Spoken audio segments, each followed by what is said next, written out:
Masayang araw po sa ating lahat. Bago tayo magpatuloy, maaari po bang mag-subscribe sa ating channel? Salamat ng marami. Pangkalahatang ideya. The Art of Happiness, A Handbook for Living, 1978, ni His Holiness the Dalai Lama at Howard C. Cutler ay isang guidebook sa paghahanap ng kasiyahan at kapayapaan sa loob. Ang paghahanap ng kaligayahan ay hindi palaging madali, ngunit laging posible.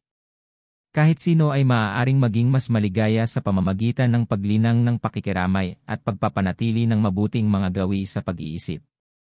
Ang pundasyon ng isang masayang buhay ay pakikiramay sa iba.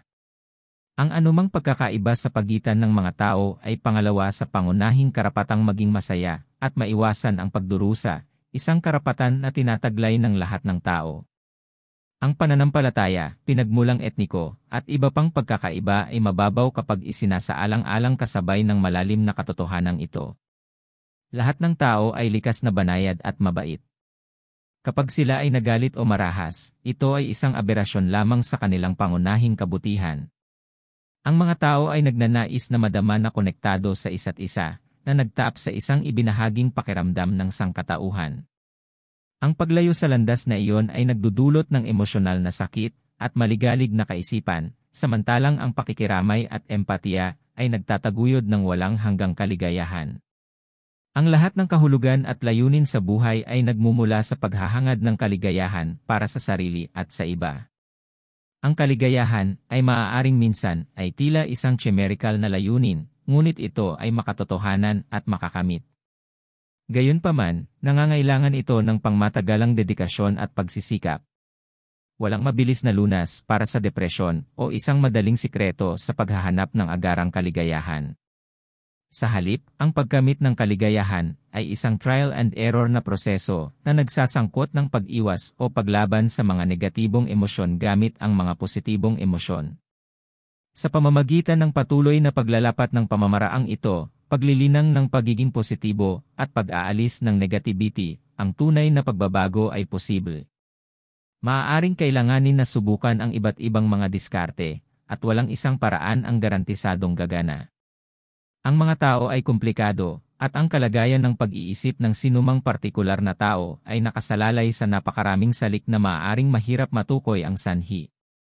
Ngunit dahan-dahan, tiyak, at may pagsisikap, ang mga tao ay lumilipat patungo sa kaligayahan, na natural na tumutulong sa kanila sa kanilang hangarin na maiwasan ang pagdurusa. Ang isang tiyak na kakayahang umangkop ng pananaw ay mahalaga sa pagiging masaya. Kadalasan, ang pag-reframe ng isang sitwasyon ay maaaring makapagpaalis ng problema. Halimbawa, sa tamang liwanag, ang isang kaaway ay maaaring ibalik bilang isang mahalagang guro. Hindi talaga masusubok ng mga kaibigan at pamilya ang pasensya gaya ng magagawa ng isang kaaway. Ang mga taong may kakayahang umangkop ay nagsisikap na matuto mula sa bawat paghihirap at bawat mahirap na sitwasyon. May halaga ang pagdurusa dahil ang pagtagumpayan nito ay nakakatulong sa pagbuo ng kahulugan sa buhay. Kapag nakamit ang kaligayahan, ang mga benepisyo nito ay higit pa sa panloob na kasiyahan o kasiyahan sa isang partikular na sandali. Ang mga taong tunay na masaya ay may kakayahang tiisin ang hindi maiwasang mga pagkabigo na dulot ng buhay. Sila ay mas bukas at mapagpatawad sa mga nagkamali sa kanila, at higit na tumatanggap ng kalungkutan at kahirapan. Mayroon silang akses sa panloob na kalmado at katatagan, kahit na sa magulong panahon. Ang kaligayahang ito ay may malawak na epekto sa kabila ng buhay ng isang individual, na umaabot sa pamilya, sa mas malawak na komunidad, at sa lipunan sa pangkalahatan. Ang ulat na ito ay batay sa ika-10 anibersaryo na edisyon ng The Art of Happiness na inilathala noong 2009. Mga pangunahing insight. Isa, ang kaligayahan ay isang estado ng pag-iisip. 2, ang kaligayahan ay hindi nakasalalay sa pagkakamit ng mga material na bagay. 3, ang intimacy ay psychologically at physically beneficial. 4, ang tunay na pakikiramay ay hindi nakaugat sa emosyonal na kalakip. 5, ang pagdurusa ay hindi maiiwasan, ngunit may mga diskarte na makakatulong sa pagpapagaan nito. 6, maraming pagdurusa ang ipinataw sa sarili. 7, ang pagdurusa ay maaaring maging makabuluhan. Ang pagbabago ay isang pangmatagalang proseso at hindi ito laging madali. Ang mga negatibong emosyon ay nakakapinsala. Pangunahing pananaw 1. Ang kaligayahan ay isang estado ng pag-iisip. Ang kaligayahan ay magagamit ng sinuman dahil ito ay nabuo mula sa mga panloob na mapagkukunan, sa halip na nakadepende sa mga panlabas na pangyayari. Kadalasan, iniisip ng mga tao na kung sila ay pumasok sa isang malaking halaga sa pamamagitan ng isang windfall o isang promosyon sila ay magiging masaya, ngunit ang pera ay hindi maaaring bumili ng walang hanggang kaligayahan. Hindi rin kailangang magdulot ng pangmatagalang kalungkutan ang mga kasawiang palad tulad ng sakit. Ang mga panlabas na kalagayan ay kumokonekta sa mga pansamantalang muod ng kagalakan o kalungkutan, ngunit ang tunay na kaligayahan ay nananatili sa pamamagitan ng natural na pagbabago ng buhay. Normal lang na matuwa sa isang bagong sasakyan o papuri mula sa iba at makaramdam ng kaguluhan sa isang problema. Ngunit ang mga tao sa lalong madaling panahon ay bumalik sa kanilang baseline ng kaligayahan o kawalan nito. Ang mga panlabas na pangyayari ay maaari lamang iproseso sa subjective, hindi sila ganap. Ang tila isang masayang kaganapan sa isang tao ay maaaring mukhang walang kabuluhan o kahit na nakakatakot sa iba. Katulad nito, ang pananaw ng isang tao mula sa isang sandali hanggang sa susunod ay nakasalalay sa personal na pananaw. Kahit sino ay maaaring makontento sa kung ano ang mayroon sila, gaano man kaliit. Gayon din, kahit sino ay maaaring hindi masyahan sa kung ano ang mayroon sila, gaano man karami. Kadalasan, inihahambing ng mga tao ang kanilang sarili sa iba na may mas maraming material na pag-aari kaysa sa kanila, na maaaring maging isang mahusay na pagmulan ng kawalang kasiyahan at inggit. Ngunit ang mga taong ikinukumpara ang kanilang sarili sa mga may mas kaunti, ay maaaring maging mas mapalad sa pamamagitan ng pag-iisip sa mga bagay na mayroon sila. Ang paghahambing ng sarili sa tamang tao ay isang bagay ng disiplina. Kung ang isang aksyon ay positibo o negatibo ay hindi konektado sa kung gaano kasaya ang nararamdaman ng isang tao sa sandaling ito. Sa halip, ang mga katangian nito ay konektado sa mga pangmatagalang resulta, kung ang aksyon ay may positibong resulta ng kaligayahan. Maraming tao ang nagsasama-sama ng kaligayahan at kasiyahan na hindi pareho. Ang kasiyahan ay pansamantala at hindi matatag sa araw-araw, samantalang ang kaligayahan ay isang mas matibay na karanasan. Pangunahing pananaw 2. Ang kaligayahan ay hindi nakasalalay sa pagkakamit ng mga material na bagay. Dahil ang kaligayahan ay isang mental na estado, hindi ito nakatali sa mga material na bagay na higit sa pangunahing pangangailangan ng tao para sa tirahan at kabuhayan. Ang mga tao ay may posibilidad na tumuon sa pera at tagumpay bilang mga tuol upang makamit ang kaligayahan, ngunit ang pagpapabuti ng estado ng pag-iisip ay mas mahalaga. Ang paghahanap ng kaligayahan sa maraming paraan ay isang pamamaraan ng pagbabawas ng pinsala. Ang mga negatibo at nakakapinsalang kaisipan na nagagalit o nababalisa ay maaari at dapat mabawasan hangga't maaari. Kasabay nito, ang mga masasayang kaisipan ay dapat pangalagaan upang sila ay lumawak at lumago. Ang pamamaraang ito ay dapat lapitan ng may maingat na pag-iisip dahil hindi laging malinaw kung aling mga kaisipan ang nagreresulta sa kaligayahan o pinsala. Ang pag-aaral na makilala ang kapaki-pakinabang mula sa mga nakakapinsalang kaisipan ay isang proseso ng pag-aaral at pagsusuri ng sanhi at epekto sa paglipas ng panahon, kasama ng isang pangako na maghanap ng positibo at init sa halip na panandaliang kasiyahan. Ang kaligayahan ay dapat pahalagahan at pagyamanin upang ito ay umunlad sa paglipas ng panahon. Nakatutulong na tandaan na walang pag-iisip o emosyon ang talagang masama o mabuti. Walang mga ganap. Ang gabay, palagi, ay kaligayahan. Sa pamamagitan ng muling paghubog at pagtanggi sa mga negatibo, mapaminsalang kaisipan, ang mga nerve cells sa utak ay magbabago sa paglipas ng panahon. At ang espiritu ng tao ay nagbabago sa tabi ng mga selula ng utak na iyon, na inililipat ang buong pagkatao ng isang tao patungo sa isang mas positibong estado. Ang prosesong ito ng paghahanap ng kaligayahan ay hindi laging madali, ngunit ang kahirapan ay bahagi ng paglalakbay. Ang paglinang ng kaligayahan ay katulad ng pagsasanay o ehersisyo. Maaari itong maging mahirap sa sandaling ito, ngunit ito ay nagiging mas madali at mas nakagawian sa paglipas ng panahon. Ang mga benepisyo ay naipon at pinagsama, na ginagawang mas madaling palakasin ang kaligayahan, habang ang proseso ng pagsasanay ay sumusulong. Pangunahing pananaw 3. Ang intimacy ay psychologically at physically beneficial. Ang pagtatatag at pagpapanatili ng intimacy sa ibang tao ay mahalaga para sa kaligayahan. Ang mga matalik na relasyon ay maaaring magkaroon ng maraming anyo, walang universal na pamantayan. Ang mga matalik na relasyon ay nag-iba din sa iba't ibang kultura at panahon at maging sa mga individual sa parehong panahon. Maraming paraan kung saan nararanasan at nalilinang ng mga tao ang pagiging malapit. Kadalasan, ang mga tao ay nakatutok sa isang solong anyo ng pagpapalagayang loob, tulad ng mga romantikong relasyon, nalilimutan na may maraming iba pang mga uri ng mga relasyon na mas madaling makuha at tulad ng emosyonal na kasiyasya. Halimbawa, mayroong pagpapalagayang loob sa pamilya at pagpapalagayang loob sa mga kaibigan. Kahit na ang mas maluwag na ugnayan sa mga kakilala ay nagbibigay ng makabuluhang paraan upang kumonekta sa ibang tao. Minsan ang mga tao ay nagpapatuloy sa pagtatatag ng intimacy sa maling paraan. Ang mga relasyon na binuo sa prangka na komunikasyon at pagsasaalang-alang sa isa't isa ay malamang na maging mas matatag at matatag kaysa sa mga relasyon na mahigpit na nakabatay sa sexual na pagkahumaling. Para sa kadahilanang ito, ang mga mag-asawa ay dapat maghangad na bumuo ng kanilang mga relasyon sa emosyonal na mga bono sa halip ng mga mababaw na katangian tulad ng pisikal na hitsura. Sa kanluraning mundo sa partikular, ang romantikong pag-ibig ay naging napaka-ideal na ang mga relasyon ay madalas na hindi maabot ang hindi makatwirang mataas na mga inaasahan ng mga tao. Ang mga relasyon na nabuo ng mas mabagal sa paglipas ng panahon ay malamang na magtiis, na mas kapaki-pakinabang sa katagalan.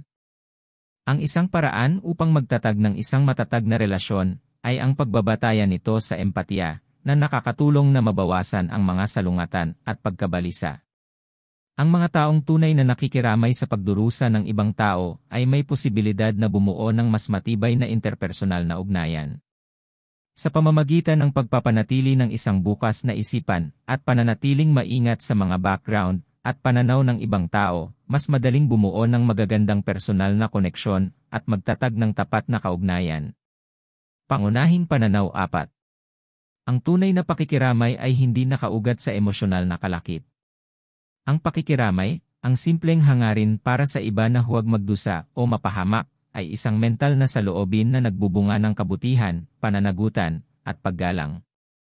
Mayroong dalawang pangunahing uri ng pakikiramay. Ang unang anyo ay, sa ilang antas, mali at hindi matatag dahil ito ay nakaugat sa emosyonal na bias. Ang may kinikilingan na pakikiramay ay nakatali sa inaasahan ng katumbas na pag-ibig, ang pakiramdam ng pakikiramay sa isang tao dahil nagmamalasakit ka sa kanya. Ang ganitong uri ng pakikiramay ay pabago-bago dahil maaari itong maglaho kung ang emosyonal na kalakip ay nagbabago, tulad ng kapag ang isang mag-asawa ay naghiwalay. Ang pangalawang anyo ng pakikiramay ay mas matatag dahil nakabatay ito sa pangkalahatang kabutihang loob, sa halip na partikular na emosyonal na pagsasaalang-alang. Ang kaligayahan ay isang karapatang pantao, hindi lamang isang gantimpala para sa mga piling tao. Ang lahat, mga kaibigan, mahal sa buhay, at maging mga kaaway, ay nararapat sa isang buhay na masaya at walang pagdurusa sa anumang antas na posible. Ang generic na pakikiramay ay hindi gaanong pabago-bago kaysa sa emosyonal na kalakip na pakikiramay dahil hindi ito nakatali sa mga pangyayari sa sandaling ito. Kapag ang lahat ay karapat-dapat sa kaligayahan anuman ang kanilang mga aksyon o damdamin ng ibang tao tungkol sa mga pagkilos na iyon, ang pakikiramay ay nagiging isang default na estado sa halip na isang aktibong pagpipilian.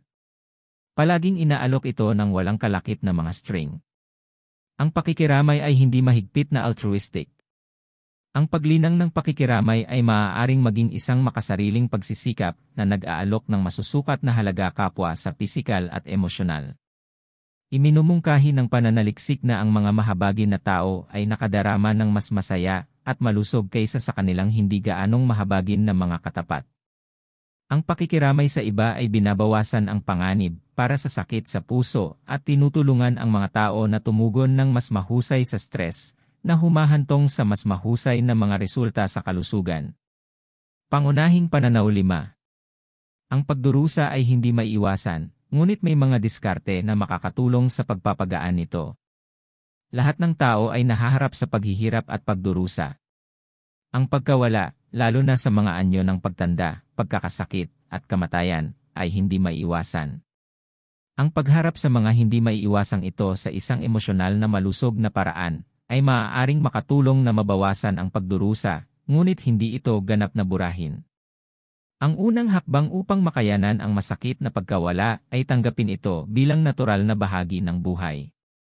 Ang pagtanggi ay magpapalala lamang ng pagdurusa, at sa anumang kaso, ang pagtanggi ay gumagana lamang sa maikling panahon.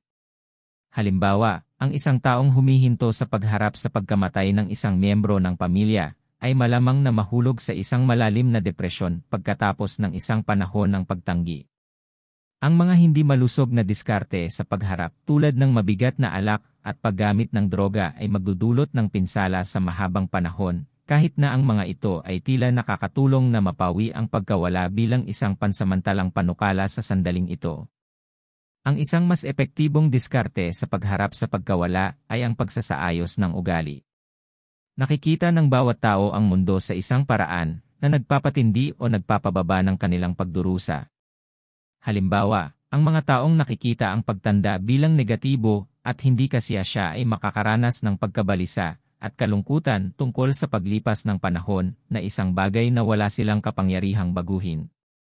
Yaong mga tumatanggap ng pagtanda, o kahit na tumitingin dito sa isang positibong liwanag, ay makadarama ng higit na psikolohikal na nababanat at masaya sa pangkalahatan habang hinaharap nila ang mga kaugnay na hamon nito. Ang isa pang paraan upang mabawasan ang pagdurusa ay ang mental na paghahanda para dito ng maaga.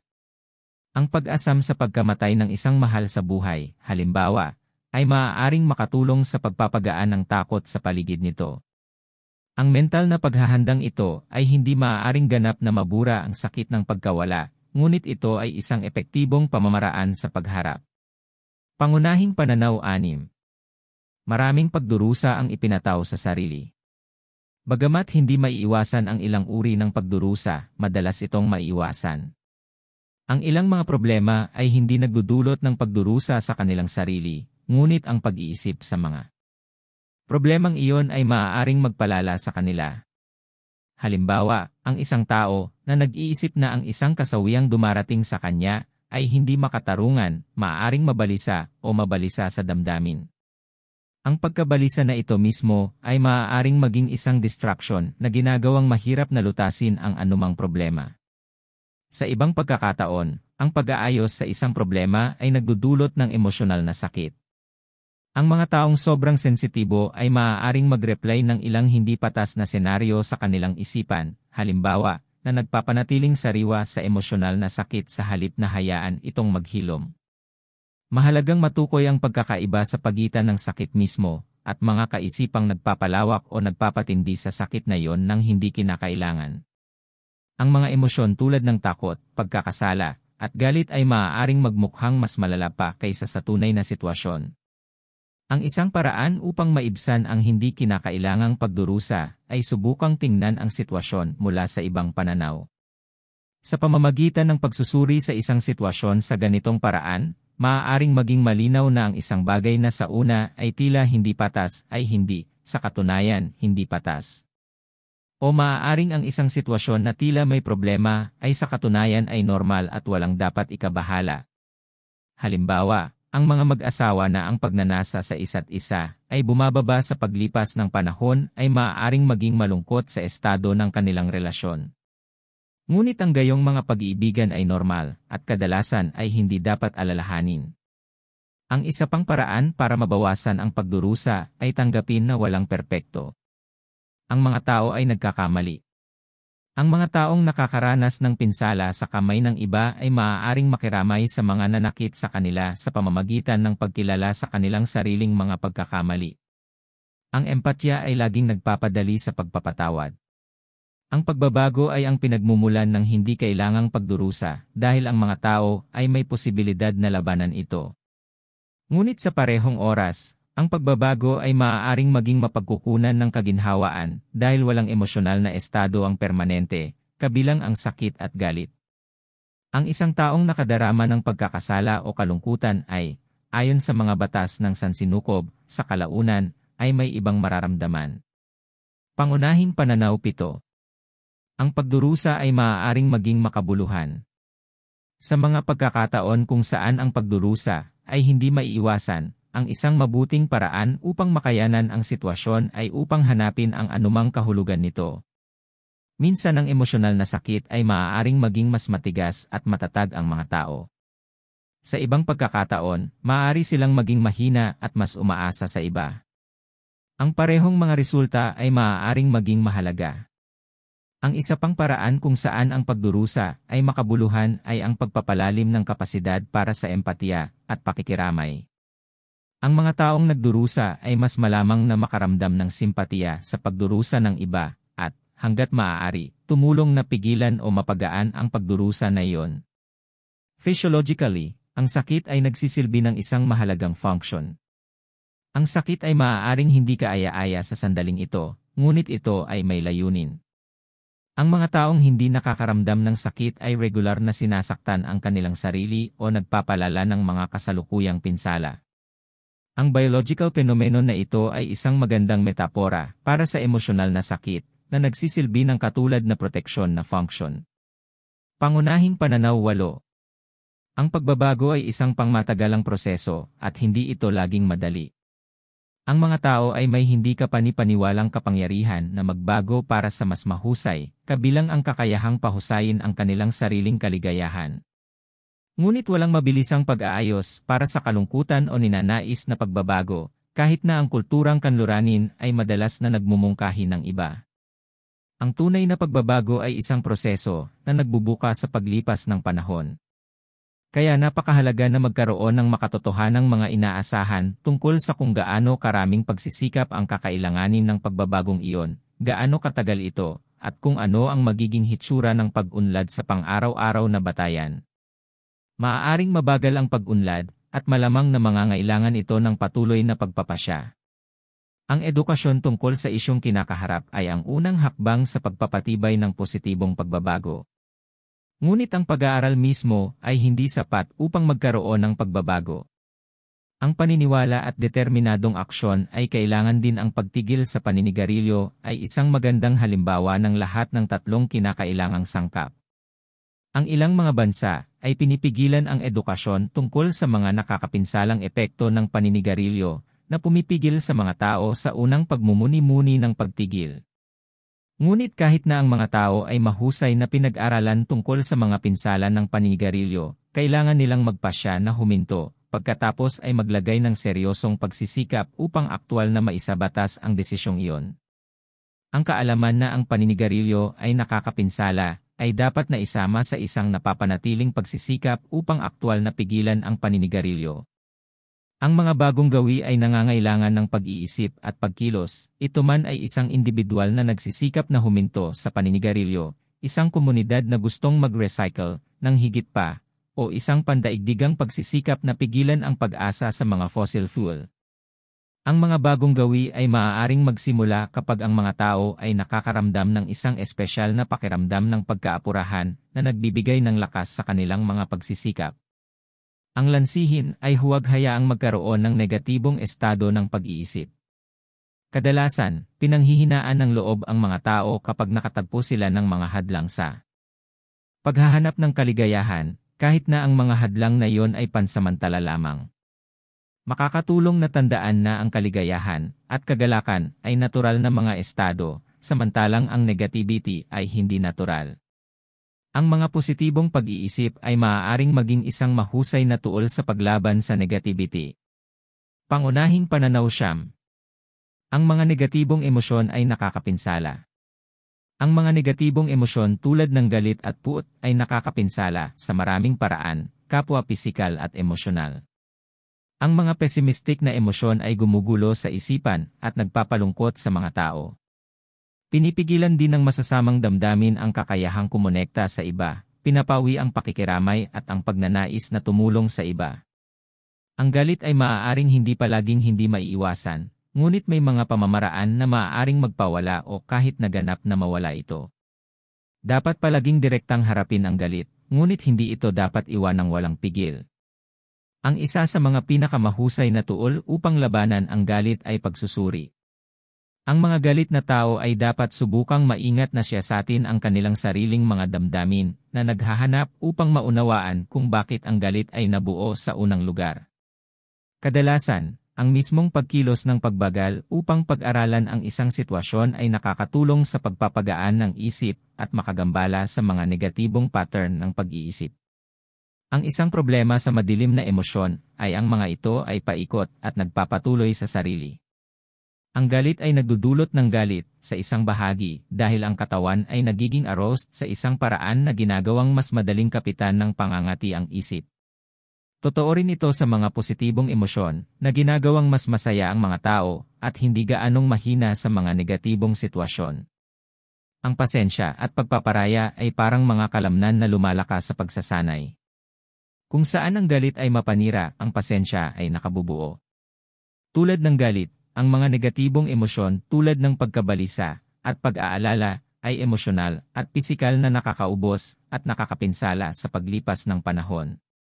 Iminumungkahi ng pananaliksik na mayroong isang malakas na koneksyon sa pagitan ng mental na kaguluhan at pisikal na sakit. Ang labis na pag-aalala ay maaaring sugpuin ang immune system, tensyon ang mga kalamnan, at humantong sa mas malalalim na problema sa kalusugan tulad ng sakit sa puso. Tulad ng galit, ang pag-aalala ay dapat harapin at tugunan. Kadalasan ang pagkabalisa ay hindi makatuwiran, kaya posible na palitan ang mga negatibong kaisipan ng isang positibong saloobin. Kung ang isang problema ay maaaring matugunan sa ilang paraan, mas kapaki-pakinabang na gumamit ng enerhiya upang malutas ang problema sa halip na mag-alala tungkol dito.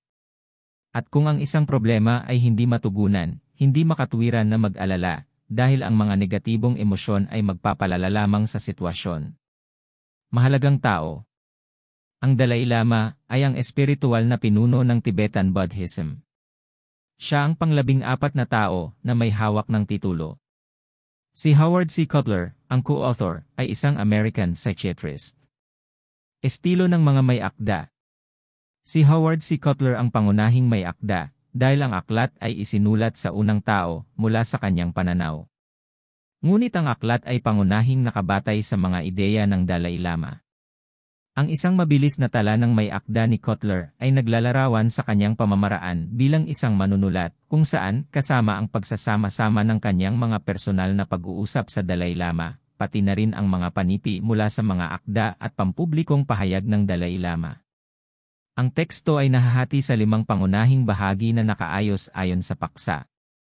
Ang bahagi A ay nagsasaliksik ng pakikiramay at kaligayahan bilang batayan ng kahulugan sa buhay. Inilalarawan ng bahagi A ang hilig ng tao na maghanap ng warmth at interconnection. Ang part A ay tungkol sa pag-reframe ng pagdurusa upang ito ay mag-alok ng halaga at kahulugan. Ang bahagi IV ay tungkol sa pagharap sa hindi maiiwasang pagbabago at mga negatibong emosyon tulad ng galit at pag-aalala. At ang bahagi V, na binubuo lamang ng isang kabanata, ay isang maikling pagmumuni-muni sa espiritualidad. Ang ika-10 anibersaryo na edisyon ng aklat ay nagsisimula sa isang paunang salita ng Dalai Lama at isang panimula ni Cutler, na parehong sumasalamin sa paglikha ng aklat at ang kahalagahan nito sa kulturang popular mula noong isinulat ito noong 1978. Nagtatapos ang ilang mga kabanata sa isang maikling pandarambong sa pagmumuni-muni ng Budista. Pananaw ng mga may akda. Pinagsasama ng The Art of Happiness ang mga pananaw ng isang Western psychiatrist at isang Buddhist na pilosopo. Kadalasan ay inihambing ni Cutler ang kanyang sariling pagkainip at pagnanais para sa madaling mga sagot sa mas nuansed, matyaga, at maalalahaning pananaw ng Dalai Lama. Ang pananaw ni Cutler bilang kausap ng Dalai Lama kung minsan ay direktang sumasalungat sa anumang prinsipyong gustong maunawaan ni Cutler, isang pananaw na tila pinalaking epekto. Sa pangkalahatan, nag-aalinlangan si Kotler sa hilig ng kanluranin na maghanap ng mga madaling sagot sa mga komplikadong tanong. Ngunit sa parehong oras, tila hinahanap-hanap ni Kotler ang mga madaling sagot na mas karaniwan sa genre ng tulong sa sarili kung saan siya nagsusulat. Ang aklat ay nakatuon sa mga taong hindi pamilyar sa mga pangunahing paniniwala ng Budismo. Nakukuha ni Kotler ang ilang kayamanan sa pananaw ng Dalai Lama. Ngunit sa pamamagitan ng kanyang sariling pag-amin, si Kotler ay hindi nakatuon sa mas pilosopiko at bukas na mga tanong na ibinibigay ng Budismo. Ang payo na kanyang hinuhukay mula sa mga salita ng Dalai Lama ay kadalasang naaksyonan at kadalasang nauugnay sa mga tunay na halimbawa sa mundo na kinasasangkutan ng mga taong naninirahan sa kontemporaryong lipunan. Ang pananaw ni Kotler kung minsan ay nag-aalok ng siyentipikong pananaliksik, ngunit ito ay basta-basta ibinubuhos. Ito ay kadalasang dahil sa ang katunayan na ang psychiatric exploration ng kaligayahan ay nagsimula lamang noong orihinal na isinulat ni Kotler ang aklat noong 1978. Mas madalas, kasama ni Kotler ang mga obserbasyon mula sa kanyang personal na buhay at propesyonal na kasanayan, paghabi sa mga pag-aaral ng kaso ng mga pasyente mula sa mga sesyon ng psychotherapy. Ang pananaw ng Dalai Lama ay makamundo, kabilang ang mga prangka na obserbasyon tungkol sa seks at kasal kahit na siya ay isang celibate monk. Madalas niyang tinutukoy ang mga paghihirap sa kanyang personal na buhay, kabilang ang kanyang katayuan sa refugee, at pagkamatay sa kanyang pamilya. Nagpapakita rin siya ng pagpayag na umamin kapag may mga tanong na hindi niya alam ang sagot.